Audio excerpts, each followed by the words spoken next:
What's up, guys? Welcome back to another episode of the Not a Sheep podcast. My name is Matt, and I'm here with my bro, John or Narwhal. What's up, guys? And today we're joined by the producer, 1995. What's up, bro? What's up, bro? What's up, man? Glad to be here. Yeah, man. Thanks for coming on. We're super hyped. Yeah, we appreciate it. Right off the bat, I just wanted to ask about, you recently worked on Kaleb Mitchell's new album, So Help Me God 2. I think you produced 6 songs on it. Is that right? Yeah. 6 songs, and you also mastered the project too, right? Yeah, so I just wanted to ask, like, what was that kind of process like? Because that was an album that's like been in the works for a few years now. Yeah, a couple of years. So that pretty much, we probably started creating for the album in 2018. You know what I'm saying? I mean, he did So Help Me God, the first one. So it's always been a conversation of, when he's going to do part 2, or he's like, I'm working on part 2. So he'd be working on other projects in the middle of, working on part 2. But yeah, you know what I'm saying? Some of that project's been done for a couple years.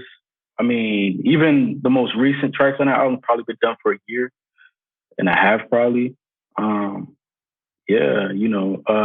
We created some of it in person, some of it through email, because I was staying in Jersey at the time. So he stays in Jersey too. So we were doing that. And then mastering, he came to the crib and we mastered it a few times at my house, in my studio. So it was though he mixed it and then I mastered it and then we tweaked it a bunch of times trying to get it loud. And yeah, that's what we did with that. That's dope. So I just wanted to also ask, because you were doing some in person, some over email. Mm-hmm. Do you prefer a certain way? Do you think it's always better to work in person, or does it just depend? I feel like for me lately, I prefer in person. When I was younger, I was more like, email kid or whatever. And I couldn't work in front of people. Like I would you put me on a spot to make a beat in front of people. It was like people were like, oh, you're human, or like when you're clicking through sounds, it's like, oh, this is awkward. Or like, oh, this beat doesn't sound like what you usually do. And like artists have sometimes in the middle of me working on a beat, artists are like, hold on, wait, don't do that. Or I don't like this. I'm like, I'm working. This is my process. This is not what it's going to come out like. So I feel like that got in the way a lot. But I mean, I've just, gained confidence over the years that I was forced to work with people in studios. So I gained confidence and now I prefer to work with people in person because it's more, we're on the same page, body language, communication, and it just, it's a better process for creating music. And when I'm in the process with the artist, I feel like, when I was younger, it was ego that was getting me stuck and, being shy about creating in front of people. But now just we do whatever. But yeah, what was I going to say? I lost my train of thought. I didn't wake up too long ago. But yeah, I like in person better, man. It's just, I feel like it's more, you know what I'm saying? And I get to tailor the production to the artist, you know what I'm saying? Versus just sending an email and them doing what they do.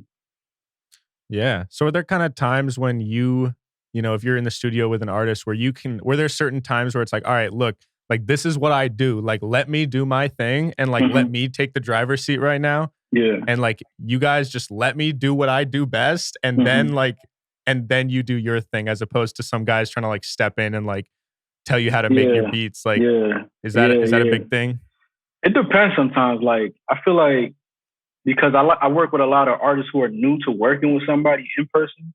Because now I encourage them. I'm like, yo, just pull up. Because people hit me yo, we got to work, send me beats, da-da-da. I'm like, man, just pull up. I probably won't email you a beat, but if you pull up, we'll get a project done in a week. You know what I'm saying? So, for them, it's a new experience too. So they, they're artists. So it's they're kind of scared. How's this going to come out? You know what I'm saying? What's the vision? But I think over time, just them seeing the process, they start to trust it. And then, we get the cooking from there. But there are some artists, you know what I'm saying, that step in more than others, which is cool. That, I have people who don't say anything. They're just I'm going for this vibe and then let me do whatever. And that's where I thrive because I can make 5-8 beats in an hour. You know what I'm saying? Just going. And then some people step in a little bit, but I appreciate it though, because they're also producers. Those artists, you know what I'm saying? And I learn from those artists too. I learned a little side production stuff. So I think it's dope either way. I haven't had a situation where it's overbearing and I couldn't work with the person. You know what I'm saying? But some artists do have control issues, but I think, that's something they need to figure out. I never really stepped into that. So yeah. One thing that you said that I thought was interesting was that you thought that like when you were younger, it was kind of like an ego thing that got in the way of like wanting to like what exactly do you mean by that? How do you feel that kind of got in the way of wanting to like show people your stuff or whatever? So it's like, you know, as a kid, for me, for the most part, I'm known over the internet. Like you hear my beats finished. It's like Instagram, like you showing the highlights of like somebody's marriage, showing the highlights of the relationship or whatever. Like you guys see the finished product, you see the highlights. So in the creative process, it's a little different. So I'm like, damn, are you gonna look at me the same when you realize when I'm going through 808 notes, this is a wrong note right now, and I'm trying to find the pitch and all that stuff? Like, it's just more vulnerable. Like the process is naked, so it's like, damn, you get to see behind the scenes, like the skeleton of the beat, and then that could change. I felt like as a kid, like, damn, that could change the perception of, you know, how people view me or how dope I am. You know what I'm saying? So that was all ego though. It was just like I wasn't humble. I was, you know, trying to maintain this false like identity in music, and nobody cared anyway. It was just like too much in your own head. Like you're not that important. So yeah. And I feel like for a lot of people, it's cool to see the process, to see like, oh, this guy doesn't just have finished beats. Like they start like bare bones, and like to watch you kind of make it is probably cool for a lot of artists. Yeah. I bet it also goes both ways for like artists too. Like I'm sure a lot of artists feel like really awkward trying to record around new people, and like I'm sure maybe it creates sort of like a, I don't know, like where you kind of realize you're both on the same page of like, you're both awkward. Yeah. I learned that a lot. A lot of artists are like, some artists don't record in front of me, and I'm just like, all right, take it home and do what you got to do, send it back. But when artists do record in front of me, I feel like we get better work done, because it's like I get to, they're part of my process, I'm a part of their process, and it kind of blends and meshes. You know what I'm saying? Or if I hear something as a producer, because I'm not just like making a beat and then I'm done, and then I also want to produce the record. So I'm like, hey, you know, maybe this note would sound better, or if you did this here, or, you know, I get to kind of engage a little bit more in the recording process. So it's beautiful when the artist is just like vulnerable too, and just, you know, recording in front of me, doing harmonies, and we get to try a bunch of different melodies and all that stuff. So ideas come from that wouldn't happen if I wasn't there. So yeah, I feel like every type of artist, not just like music, but even like I do like a lot of Matt's music videos, and I feel like when people are starting out, they think that like the person, like if you record or if you do a video around someone, they think that like you're gonna judge them because when you're like trying to figure it out. But any artist knows like it's not like that. Like I'm not here filming you like judging how you're doing the music video. Like I want it to be good too. So it's like, I assume you and the artist are working together. It's not like if they say something that sounds terrible, you're not gonna be like, oh, yo, like, well, I mean, maybe sometimes you'll tell them it was terrible, but like, you're not gonna like leave. The goal is like you guys both want this to be good, so you're gonna like work together to make it dope. You know? Yeah, that's where you get the best product. Like challenging each other. You know what I'm saying? Or, you know, when I'm producing, somebody like, hey, maybe you should move that kick here, because like different artists have different pockets, so it just caters to them. They pretty much co-produce the record too, so it's like it's dope. I like that. Yeah. What do you mean exactly by that? Like different artists have different pockets? So like, for example, I could be doing a kick pattern for like I'm making a beat, and it's something that I would never think of. The artist is like, you should do this and this, and I'm like, word, I'm gonna do that. And then I do it, and I'm like, wow, this is way doper than what I was doing alone. So this is just like a whole different vibe. And I'm like, certain things I wouldn't come up with by myself, because I'm like in tune to what I'm usually used to. So yeah, I think it's dope. And then from there, I'm like, I could take that and whoever I'm working with next, apply that to my own little style. And like, wow, I like the spacing in that kick drum. I learned it from somebody else. Yeah, definitely. I don't know if you heard like Rick Rubin's podcast he just did with Kenny Beats, but they had like a whole conversation on like how like different rhythms, different cadences, different sound choices are just like so regional in hip hop. And it's interesting when like, I don't know if you've noticed that, but like with different artists you've worked with from around the country, but like, I wonder if that comes into play with like picking out kick patterns, picking out different drum patterns, but just like, because whatever music you grow up hearing and like whatever you're around is like all gonna be an influence whether you know it or not, you know? Yeah. Yeah, you talking about like working with different artists, like making a sound for that specific artist because of the reason or something.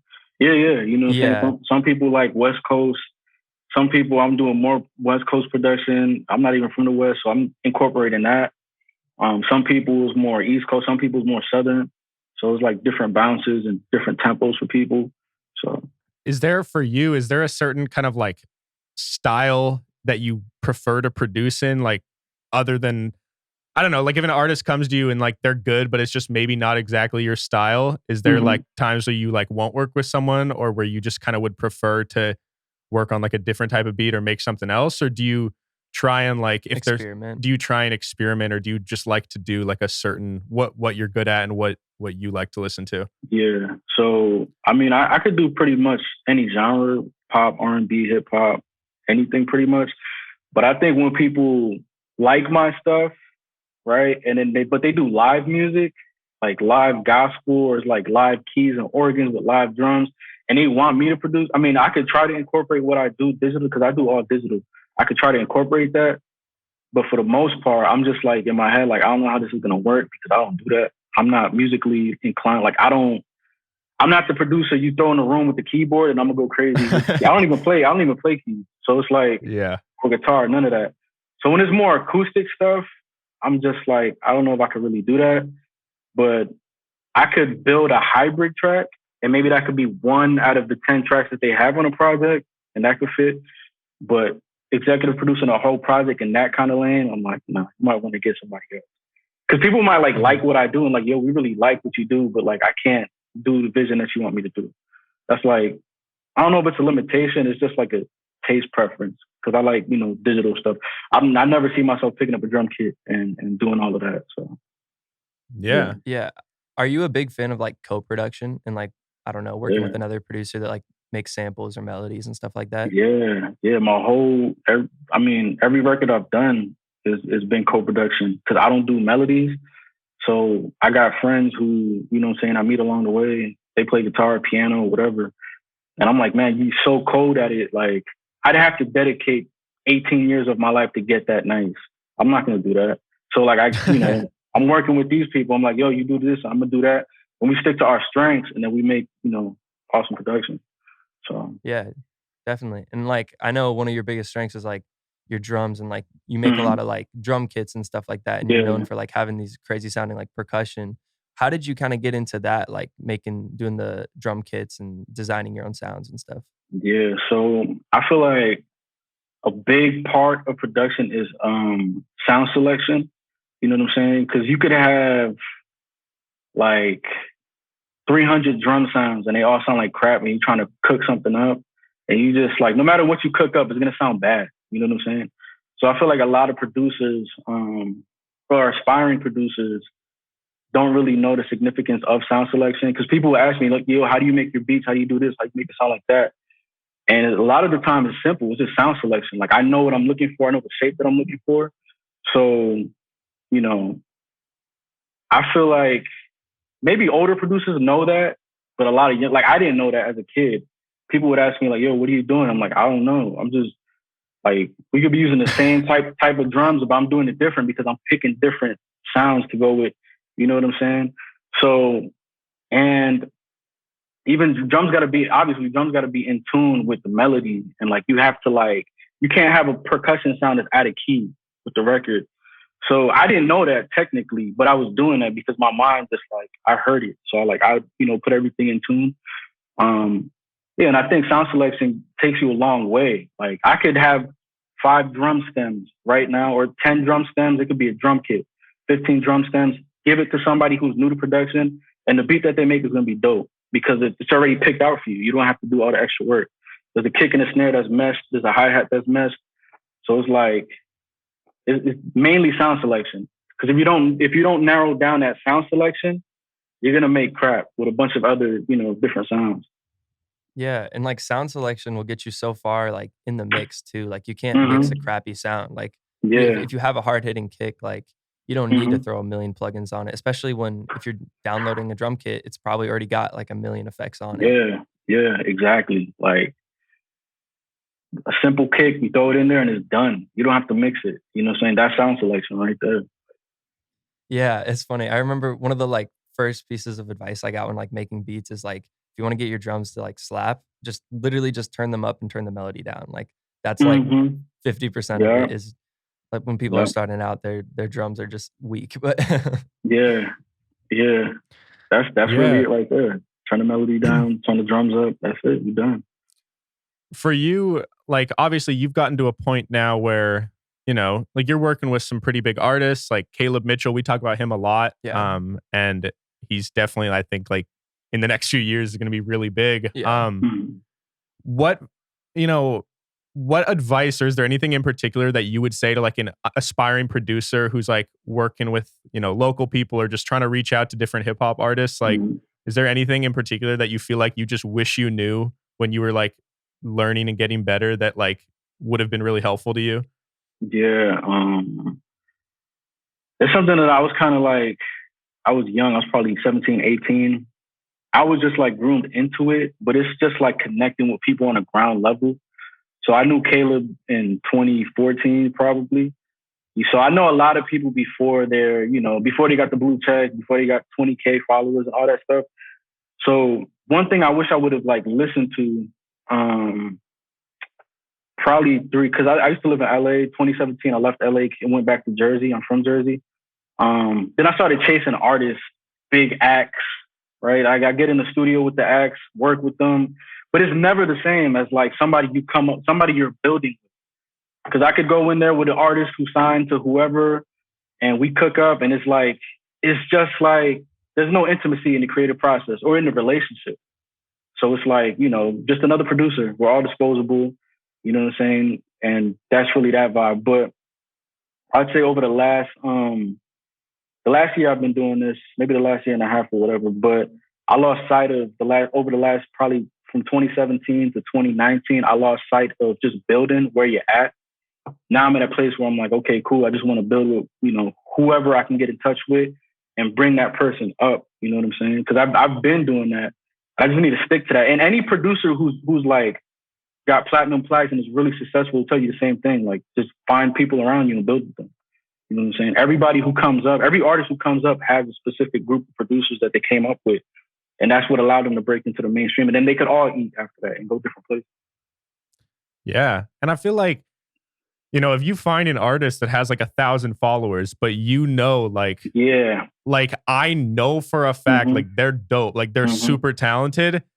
It's like, I don't know. I feel like it's really rare that an artist is super talented, makes good music for like 8 years and doesn't grow at all. Like so it's bound to happen. It's bound to happen if someone really is truly talented. So like I don't know, that's like a really smart thing is just like find people that you like and like connect with them and grow with them. It sounds ingenuine, but it's almost like an investment. Like you invest in someone when they're like small.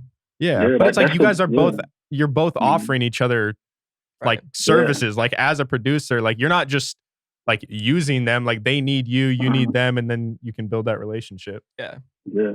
And it makes, the artist is more accessible. So it's like, I kind of like act as an A&R too, because I could see somebody with 500 followers or 1,000. None of that stuff like matters to me. Because if I hear it, I'm like, yo, this guy's going to go. Like, get this kid 2 to 3 years with the proper production and, rollouts and all that stuff, he's gone. So it's like, you could kind of, I'm at a point where it's like, I could see that already. Like 1,000 miles away, I can see that. I'm like, okay, this kid is going to do this.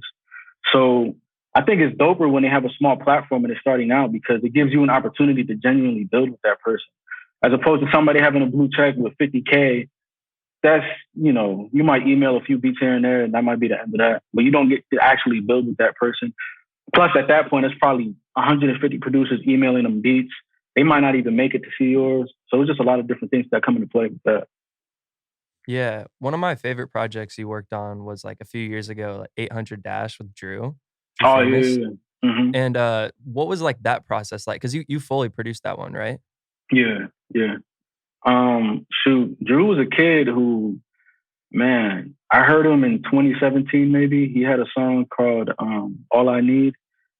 I heard that and I saw the video and I was like, damn, this kid is fire. Like, we followed each other, chopped up a little bit. He copped a couple beats. then it got to a point where he would send me back what he made with what he bought. I'm like, damn, I just need to work with you. Like, let's just split the percentages and just cook up. So we started doing that. And it was a time where I was in a drought, no artists weren't really getting back, like hit me back with demos and stuff like that. So the only person I knew that was like actively working was Drew. So I just started sending him everything I started to make. And then from there, that's when we started 800 Dash. Like, yo, let's just do a project. And we was both, in a groove at that point, just going back and forth with ideas. So yeah, man. I was wondering, you said like there was a time when you were kind of in a drought, like things were a little slower. Does that, in your experience so far, like, does that happen a lot? Are there times where like certain months are really up, like you're getting a lot of good stuff, and then a few months that are down, and then like, is it like that? Or are you at a point now where like, is it pretty consistent work? Or I don't know. Cause I feel like when you're trying to start out, like in my experience, not even with music, but just like podcast stuff or any sort of internet content, like there's some months that are better and some months that are worse, but you got to like try and stay consistent. Like, how do you deal with that? So shoot, like when I say I'm in a drought, I was chasing artists. And I wasn't really like, I wasn't really building, with artists like that were like somebody on Drew's level, an upcoming artist. I was more so going to big studios in New York because I had came back from LA. So I'm like, this is what I'm gonna do. I started working with signed artists, and it was just like, we make dope records.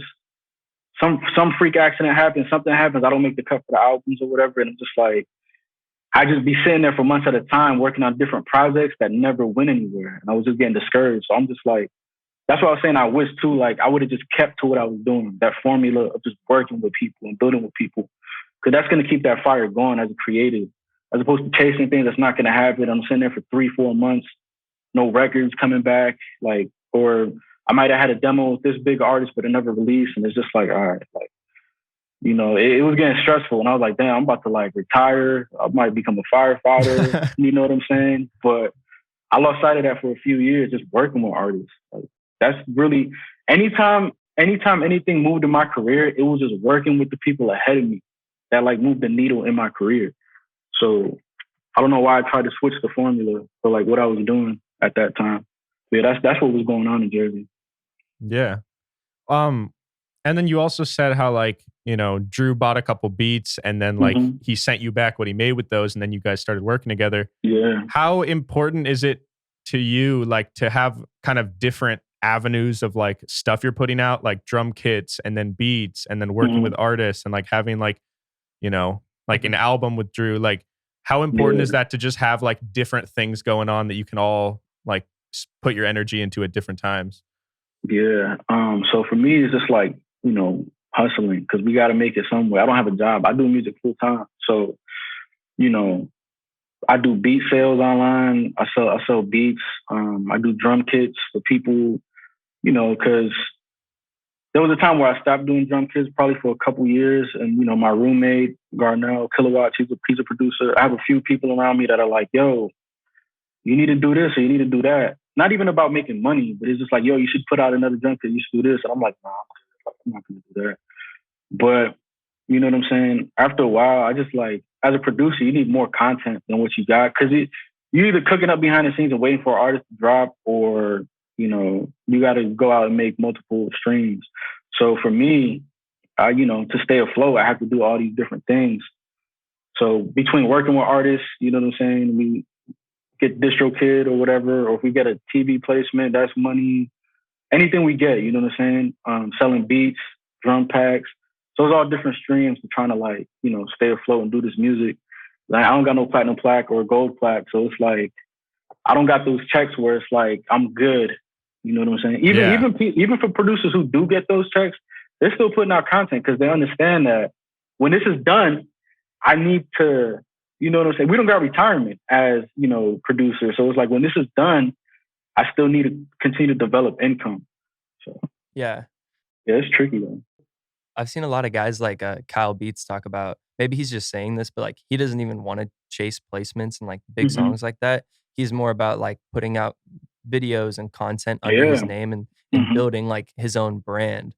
Do you kind of see yourself going that way and trying to like, I don't know, build your name up more and diversify the content, I guess, if that makes sense? Yeah. So I'm in the middle of a phase where I'm gonna do that. I'm not gonna do it to the point where it's like a Kyle Beats or something, where it's like here's me sitting down at the desk, hey, what's up, YouTube, and all of that stuff. I'm not gonna do that.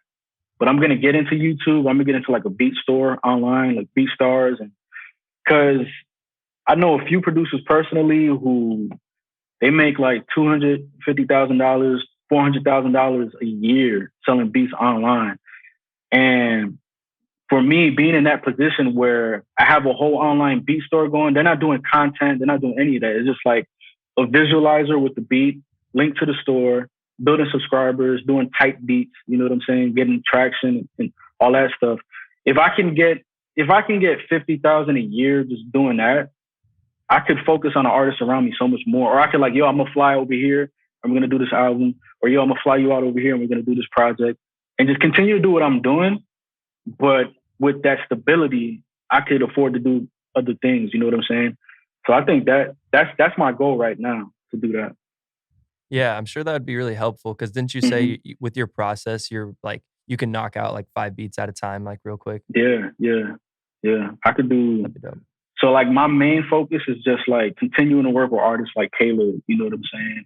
Whoever I'm working with, just like continuing to do that, stay in that realm, but also coexist in another place where I can get some money. And then that's pretty much it. I don't know if this is a dumb question, but like we've had, how many producers on the show? We've had like 2 producers 3, now, I think. 2 or 3. We've had Jake Crocker, Keezy, and Cade. Yeah. So I was just wondering, like, what's the process of trying to like get your beats not stolen? Like, is it a complex issue to try and deal with? Like, is that something, or is it a pretty straightforward process to like make sure people don't steal your shit? Yeah. So like, I mean, you could tag the crap out of the beat, like like before it even loops, you just tag it again, so they can't even get a clean loop out of it. But I'm not really pressed. If somebody rips it, it is what it is. You know what I'm saying? I had situations where people just take a beat, just rip it from something, like rip a beat that they didn't buy, use it, put promo out, and all of that stuff. I'm like, and I see it. If I see it, I'm like, yo, you never bought this beat. This beat is still for sale. Like, you know what I'm saying? What are you doing? And then they kind of just be getting scared. And I'm just like, you know, here, pay me this and you can have the beat. Just like hit me next time. Don't do that. And, you know, I mean, if you have a lawyer and stuff like that, you get them involved. But like, it's not really like that important because first of all, the artist might have 140 followers and it's just hard to like get a lawyer involved that, you know what I'm saying? Like, this is not even a deal. Just, you know. Yeah, like it's not even worth worth your time and energy. Yeah, exactly. So it's like, I'm not really too, I mean, yeah, it's tough because some producers but it's got to be frustrating it's got to be annoying if you like put in a ton of time and then you see some guy with 100 followers just steal it, not credit you, not pay for it. Like, obviously, I don't know, like, or has there ever been a time where someone's stole your beat and like the song does really well, or they have like 10,000 followers or something? Like, I don't know. Has there been something like that where you have to like actually take action? Nah, that's never happened. I've had people with bigger platforms buy beats for really cheap, and I didn't take any back end, and then it just goes crazy. And I'm like, damn, I should have just got publishing instead of, you know, getting money up front. But that's not the issue though. That's like, I made that decision. Like, this person paid me for a beat and it's gone. Like, that's what it is. Yeah. So, yeah.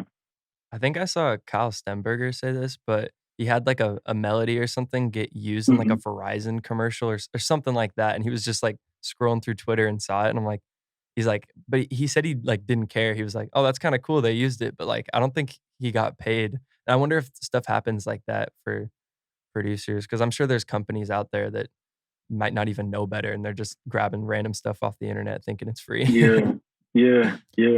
But I mean, if you're like T-Mobile, you got better. Lawyers, like you should know what to do. Like, you know what I'm saying? Yeah. The thing is too, that could have been like a producer who bought a sample kit and then they used one of his loops and then they made a beat and then they got on that. And at that point, it's like a gray area. I can't really like step in and do anything about that. Or if I made a drum loop and I heard it on an album that charted, like I can't really do anything because I sold the drum kit and like royalty free. You know what I'm saying?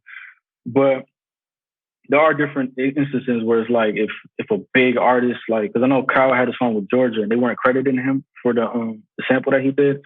Like if it's a big record and it's like career changing, that's when you got to step in with a lawyer and like, look, this is my thing, and this is what the drum kit says.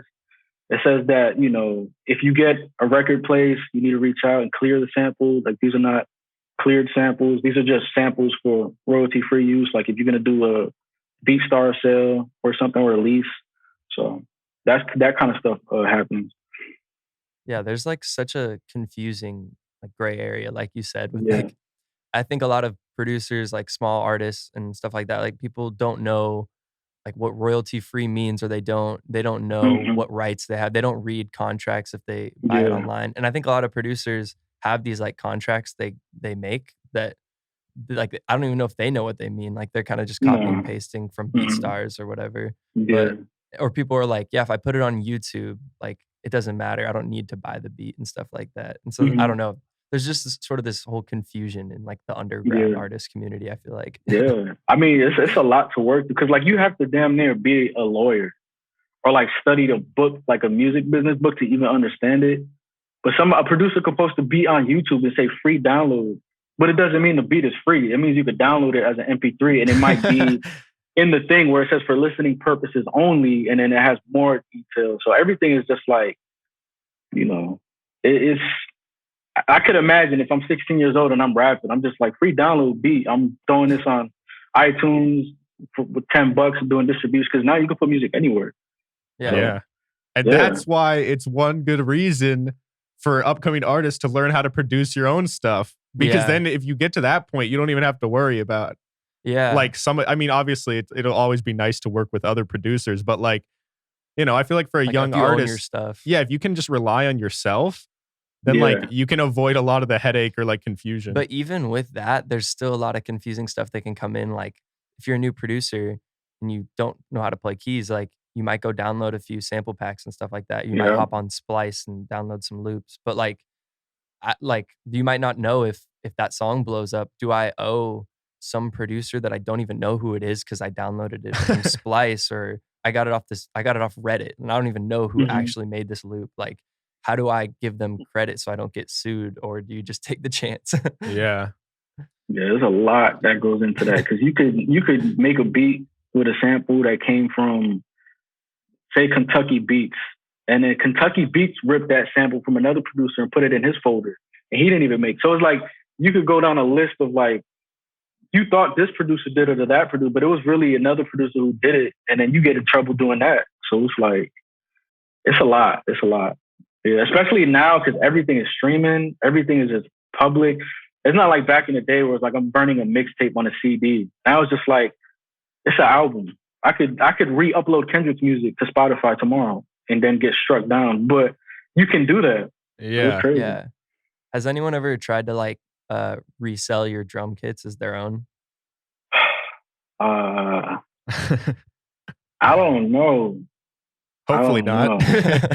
Man, I might have to have a conversation with somebody, but somebody I actually know. But yeah, I don't know. Okay. Yeah, I've heard Illmind mention that a lot with like he'll find his own sounds and like random kits and stuff like that. Yeah. Something I wanted to ask you is, you know, I've noticed, you know, with social media being like kind of the main thing now, like to grow as an artist, a lot of these upcoming artists, like you got to be really active. You got to be like always posting, always on your story. You kind of have to be like upholding this image, I guess. Yeah. And like, to me, just even with podcast stuff, like having to post 3 times a week and then put on the story, it's like, to me, that's just like exhausting and not really creative. It doesn't feel like satisfying, but I know I got to do it. And I was wondering, like, for you as a producer, obviously, like, it's still important to be active on social media, but like, do you feel like you can kind of treat it differently? Like, is it nice knowing that like do you like trying to be like a behind the scenes guy who's like, I'm working, but it's like, I don't have to try and uphold like a certain image. Cause like, I know like I got connections behind the scenes and I don't have to be like this big like face on social media. Is that nice to you? Because to me, that seems like that would be ideal. Like I'd prefer that as opposed to always being like, hey, what's up guys? New song. Or like, I don't know. You know what I'm saying? Yeah, that's the ideal situation for me. That's what I want to do like long term. I kind of do that low key right now. I'm not really out there like that, but that's the dream, to be honest. Like just to create and stay behind the scene. I feel like as a producer, that lane is open to you. Like you can be that. You can be successful and not even have an Instagram account because of the work that you put in. So-and-so knows so-and-so. You getting paid. You know what I'm saying? You got a plaque. You're doing good. And you don't have to continue to build a brand. You know what I'm saying? I mean, it's recommended, but if you know people, you know people.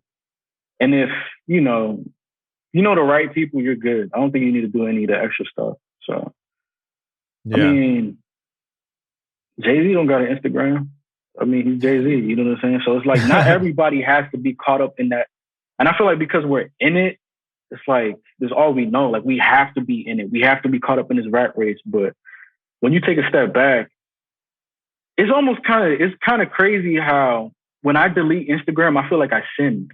It's like, if I deleted my Instagram like 5-6 times. I deleted Twitter like 7 times. I'm on like, this is probably my 7th account. You know what I'm saying? I'd be having like 400 followers, you know what I'm saying? After having 3,000, 2,000, whatever. I don't know, man. I hate social media, and I hate that it makes me feel like that. Like I have to have this. Like, no, I don't have to have this. Yeah, I feel like it's so deceiving. It's just like, how could it make me feel like I need that? Like to that extent, like I can't live or eat without it. It's kind of sickening, but that's the times that we live in. You know what I'm saying?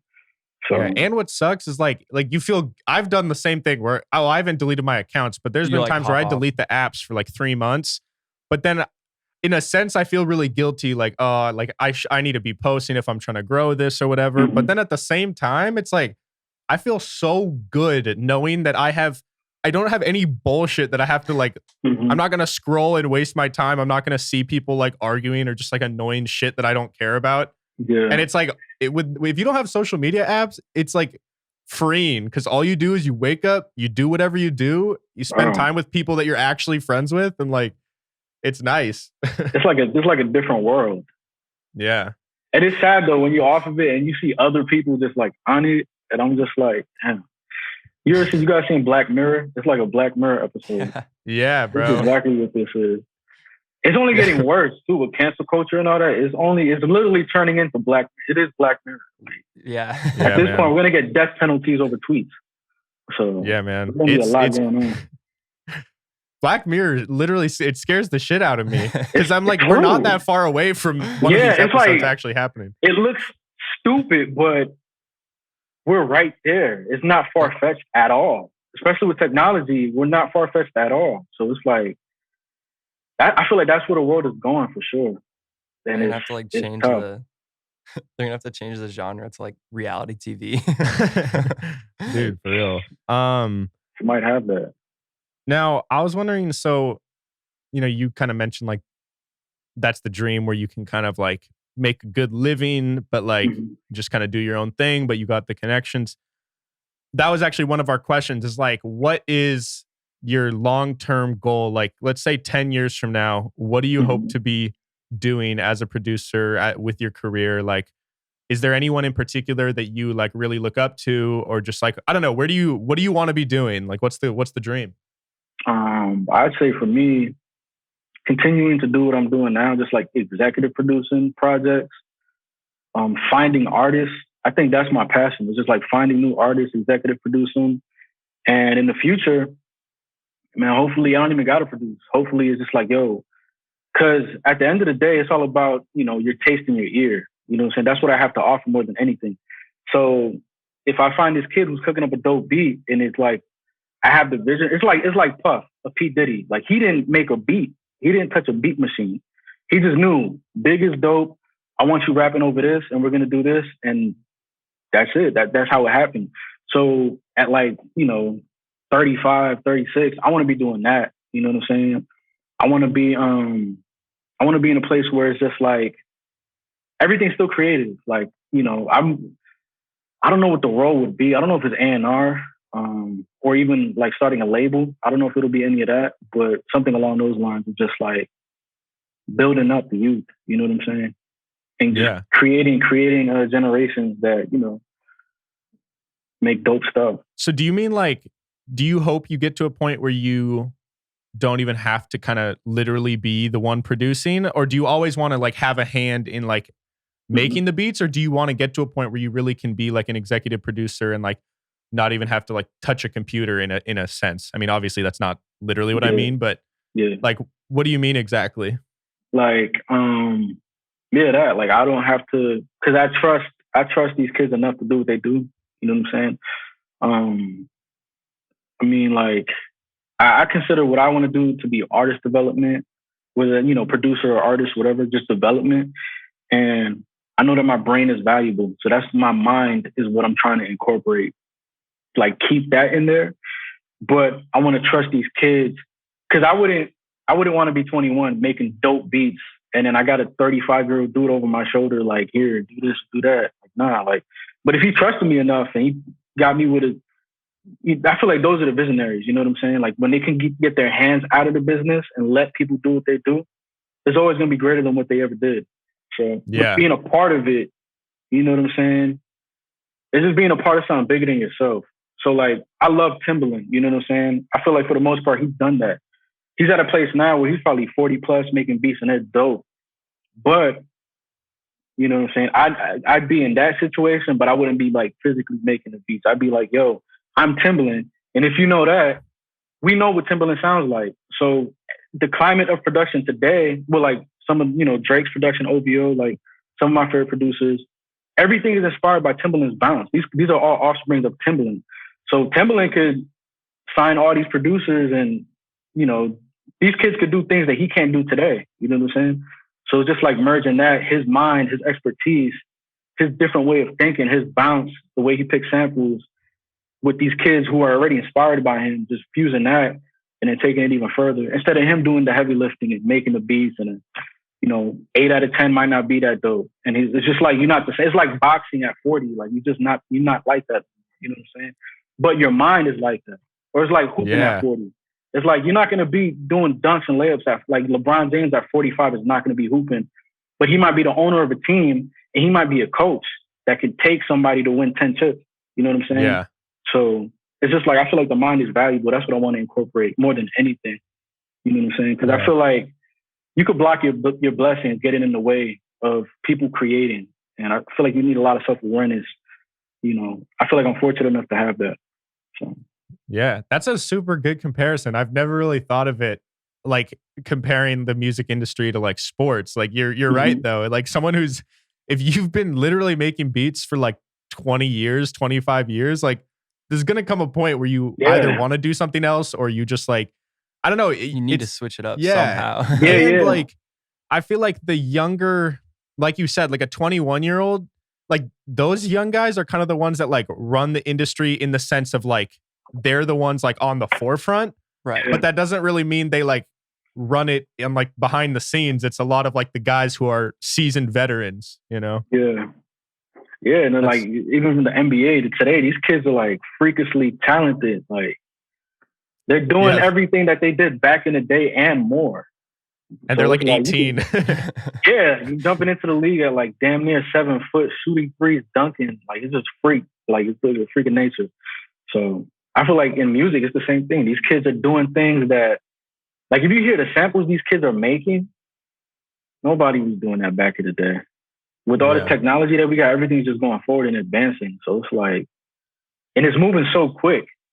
So in 10 years, the sound is going to be crazier. I feel like, if you progress in hip hop, the beats start from like table beats, from the 80s of hip hop, Run DMC, even the flows, rapping, the lines. You listen to stuff from the 80s and the 90s, it's kind of like elementary compared to like a Kendrick Lamar.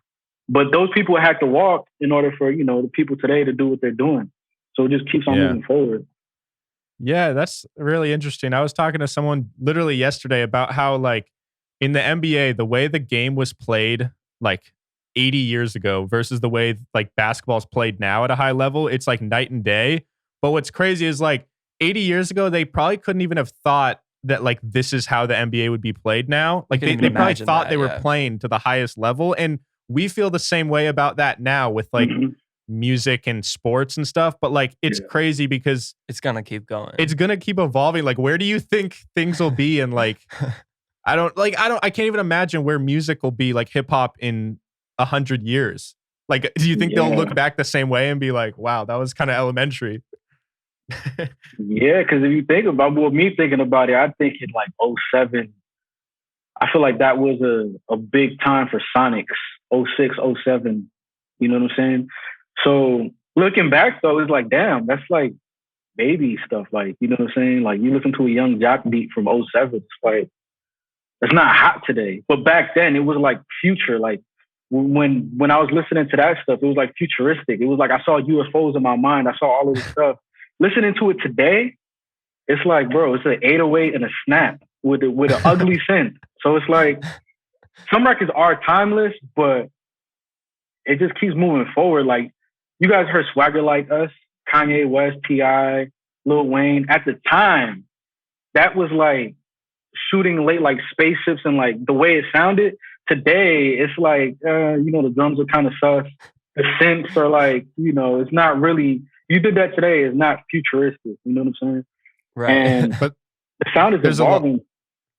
Oh, sorry, I didn't mean to cut you off. Oh, no, I was just going to say, there's a lot of people though that would come at you for saying that. Like, but like a lot of people who are super loyal think that like, 90s hip hop is like always going to be the best hip hop. And like, there's always people though that like the nostalgia, not that it's like not timeless, but I don't know. It sounds like what you're saying is like, it can always get better. Yeah. And and the thing with me too is like, I'm not biased. I'm a fan of the 90s. You know what I'm saying? Like my name is 95. I came up in that. Like I would have, there's this footage of me, newborn. I'm a baby and the Biggie's blasting. My parents, we grew up on East Coast hip hop. So like, I know every Nas record, Jay-Z record, lyrics, you know what I'm saying? All of that. But it's definitely not the pinnacle of hip hop. And I feel like everything's just progressing. I feel like if you're stuck in that mindset, like it can't get better, you're really not going to evolve. You know what I'm saying? Like you have to be willing to try new things, be open-minded, but in a wise way. You know what I'm saying? Yeah. Yeah, for sure. Yeah, I feel like there's a lot of debates about. I see the Nas album right there. Yeah, yeah. What was that? It Was Written? Yeah, it was written, and then Illmatic's over here. Yeah, fire. You know what I'm saying? Innovative and still timeless music, but yeah, time change. That's my favorite Jay-Z album right there too. That's crazy. Oh, yeah? Yeah. Yes, sir. Yeah, what's your like? Do you have like a top 5 favorite albums or like producers of all time? Yeah, producers. I'm gonna start with producers. I say Timbaland, the Neptunes, Jay Dilla, Boy Wonder. Who else is like a big, monumental, innovative producer? That's 4. Who's getting the 5th spot? Shoot. I feel like some of them are like branches of each other, like a Timbaland to a Boy Wonder. Boy Wonder's like a offspring of a Timbaland. Yeah. And I mean, I'm gonna split this between 2 different producers, T-Minus and Vinyls. They're both kind of that offspring of Timbaland or Boy Wonder right there. So yeah. I always wonder for someone like you who's been producing for a long time and very familiar with different styles of like producers and different genres. When you listen to a beat, can you like, if it's like made from like a relatively well-known producer, can you tell like first time listening who made it? Yeah, it's scary. So crazy to me. It's scary. Look. I could hit play and a kick could just hit. And it's a kick that everybody uses. And I don't know. I just know, this is this person's beat and it's that person's beat. Most of the time. So I'm like, wild. Or I could skim through the record and like hear 2 seconds, a hi-hat, and it could be a generic, but I just know this is this person's beat. And it's usually that person's beat. It's weird. I'm just like, how? So sick. Yeah, that's wild. Yeah, I was a nerd too. Like before I started producing, I studied discography. Like I'd look up a producer and check out their whole discography and the underground records that weren't even on major labels. It's kind of like sports in a way. It's kind of like, I used to watch baseball a lot. I know people's batting stances. I know who pitches a certain way. Or in basketball, you know how somebody shoots. You can emulate it. So it's like the same thing with music. It's like I just know who this is. You know what I'm saying? Or the branch that it comes from. Yeah, and that's kind of like, I feel like if you want to be this involved in the music industry, you kind of have to be like a historian in a way. Like you have to know who inspired what came from what in order to like really appreciate it, Definitely. Wait, so now you gave your top 5 producers. What's your top 5 albums? Oh, albums. That's the worst question ever. Top 5 albums.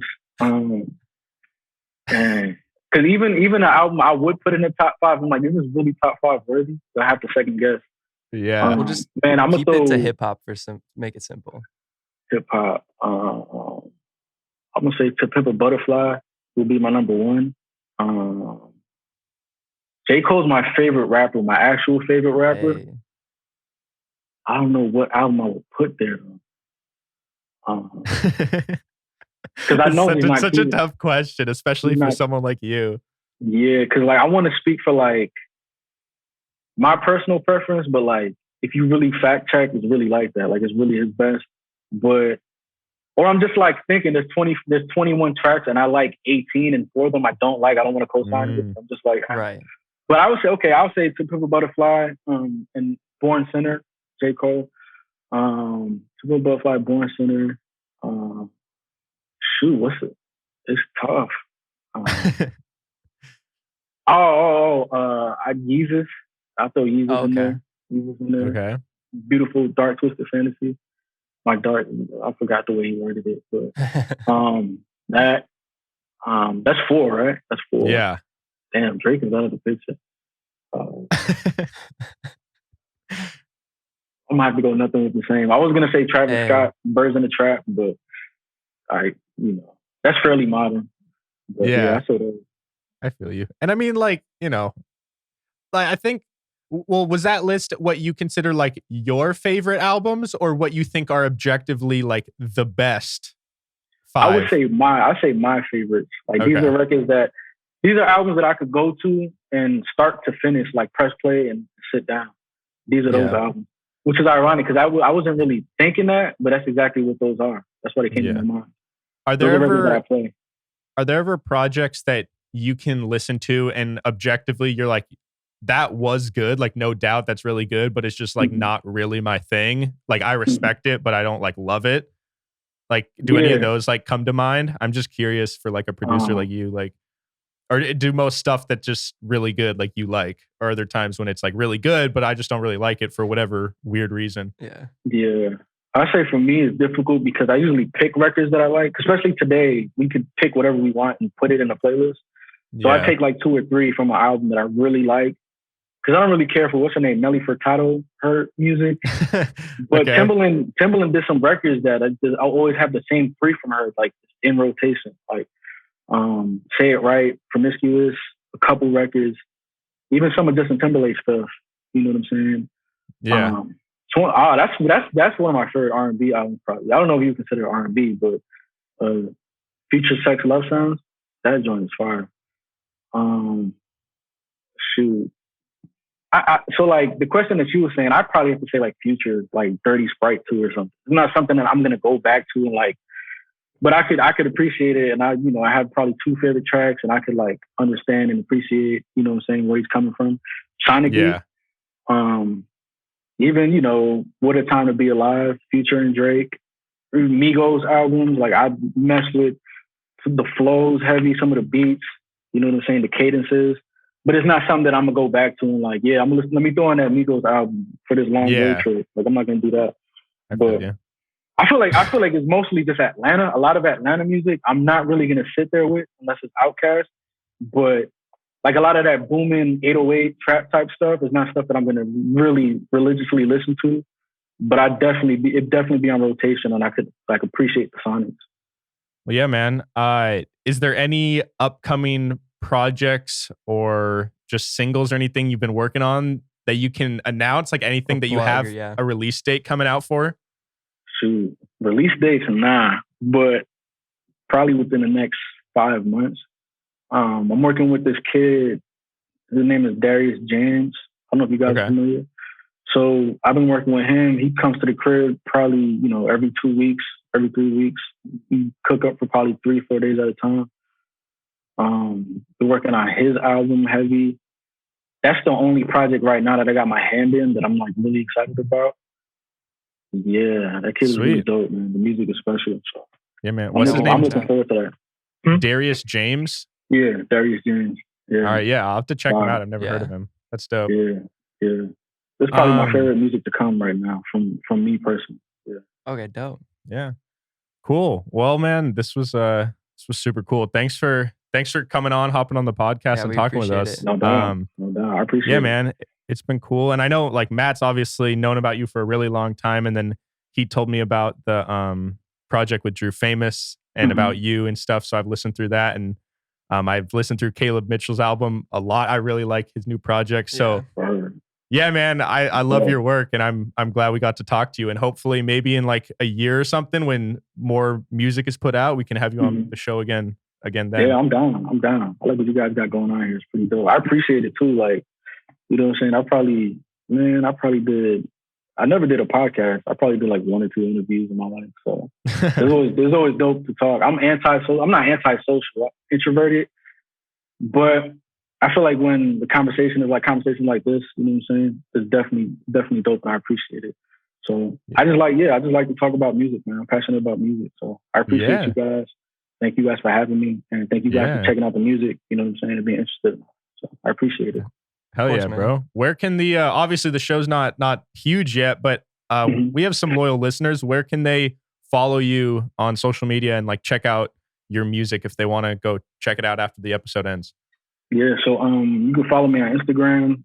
It's Prod by 1995, PRODBY 1995. You can follow me on Twitter, 1995 Donut. That's 1995 DONTIT.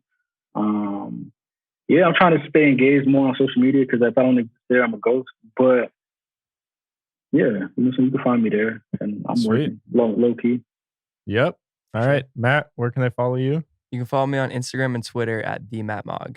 And you had a single come out this Thursday. Yeah, right? One came out this last Thursday, and got a new one coming out this Thursday as well. Sweet. So check that out. You guys can follow me at Hey Narwhal on Instagram, Twitter, and TikTok. Also check out our other podcast with me and my buddy Kyle called Peak to Middle School. And with that being said, there's new episodes every single Monday. Let us know if you have any artists you want us to interview, and we'll see you guys next week. Peace.